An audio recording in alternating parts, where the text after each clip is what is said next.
Guys आज हम question करने वाले हैं प्रिंसिपल ऑफ होमोजेनिटी से। तो इसकी डेफिनेशन लिखते हैं सबसे पहले। ये कहता है कि same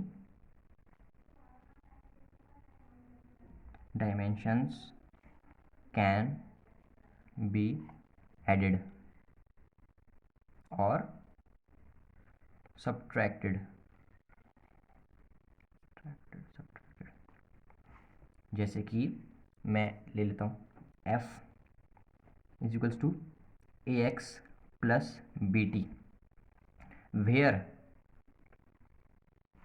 f is equal to force, a x is equals to distance and t will be time। तो अब मैं बोलता हूँ फाइंड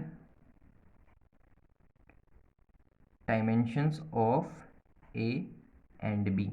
अगर आपको a एंड b की डायमेंशंस फाइंड करनी है तो ये क्या कहता है, same dimensions can be added और सब्सट्रैक्टेड। मतलब कि अगर ये दोनों आपस में ऐड हो रही हैं तो मतलब कि ये दोनों सेम ही हुई ना, तो ये इसकी इक्वल हुई। अगर ये दोनों आपस में ऐड हो रही हैं तो मतलब कि ए एक्स एफ होगा और बी टी वी एफ होगा। ठीक है, तो ये फिजिक्स में ऐड दो चीज़ें तब होती हैं जब अगर वो सेम रहती हैं। अगर वो सेम है तो वो ए एक्स भी एफ की इक्वल होगी और बी टी भी एफ की इक्वल होगी।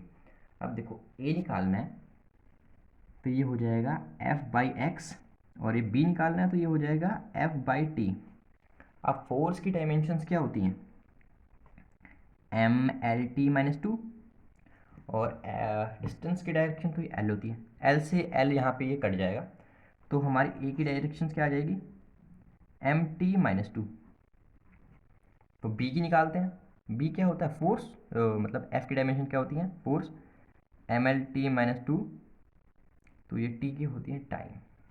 तो टी यहाँ पे वन है, ये कटेंगे नहीं, यहाँ पे ऊपर जाएगा तो टी इनवर्स हो जाएगा, तो B will be M L T minus three. तो ये हमारे ए के डायमेंशंस भी आ गए, बी के डायमेंशंस भी आ गए। ठीक है, चलिए एक और क्वेश्चंस देखते हैं इसी के रिगार्डिंग।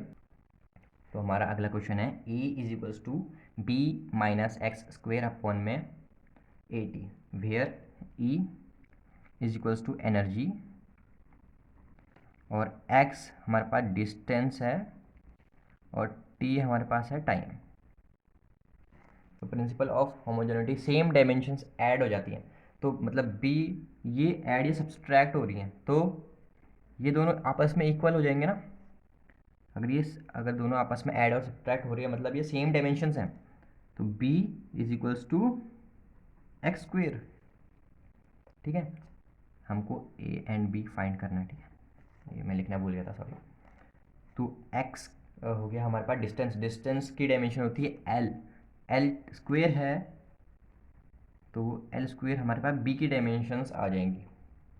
ठीक है, तो अब हम इसको, अगर हमको अब a की डायमेंशंस निकालनी है तो क्या करेंगे, a इधर आ जाएगा, e नीचे आ जाएगा। तो b की हमारे पास क्या थी L2 माइनस एक्स, हमारे पास डिस्टेंस है, डिस्टेंस होता है लेंथ, लेंथ का स्क्वायर। अब देखो ये आप सोच रहे होंगे ये कैंसिल हो जाएगा, नहीं। आप सोचोगे कि ये कैंसिल हो गया, ऊपर आ गया ज़ीरो, नीचे कुछ भी आए फ़ायदा नहीं, तो आंसर ज़ीरो आ जाएगा, नहीं ऐसा नहीं होता। ये फिज़िक्स में ऐसे ही हम इंडिविजुअली आइडिया सब्ट्रैक्ट नहीं करते। तो ई नीचे आ गया, टी तो है ही, ई डॉट टी। ठीक है, तो L2 minus L two, zero नहीं L2 ही हो जाएगा ये। तो एनर्जी क्या होती है, M L two T minus two, चाहे कोई सी भी एनर्जी हो सबकी डायमेंशन सेम होती हैं, और यहाँ पे टी। अब ये देखो ये पॉजिटिव का है ये नेगेटिव का है तो हम कट जाएगा थोड़ा, L2 equal to M L two T minus one हो जाएगा ये। ठीक है, अब और क्या क्या कट रहा है यहाँ पे, L2 से L2 भी कट जाएगा, तो हमारी A की डायमेंशंस क्या आ जाएगी, M इनवर्स, ये नीचे है, ऊपर जब जाएगा नीचे पॉजिटिव इसकी पावर है तो ऊपर जाके नेगेटिव पावर होगी। L तो ख़त्म ही हो गया, L को चाहे आप ज़ीरो लिखो ना लिखो बराबर। T यहाँ पे माइनस वन है, ऊपर जाएगा तो ये हो जाएगा प्लस का। ठीक है, तो हमारे पास ए की डायमेंशंस भी आ गई, बी की डायमेंशंस भी आ गई। अब अगर क्वेश्चन में पूछा ए इंटू बी करो या ए डिवाइडेड बाई बी करो, जैसे मैं कह देता हूँ ए इंटू बी करो इसको क्वेश्चंस को, तो हम इसको भी कर सकते हैं। ए हमारे पास क्या था, L2, ठीक है, और बी क्या है हमारे पास, M इनवर्स L0, यहाँ भी लिखो तो T1। तो ये आंसर आ जाएगा M-1 L2 D। तो हमने आज की वीडियो में प्रिंसिपल ऑफ होमोजेनिटी के क्वेश्चंस किए। तो सिर्फ आज की वीडियो में सिर्फ इतना ही, मिलते हैं अगली वीडियो में, तब तक के लिए गुड बाय।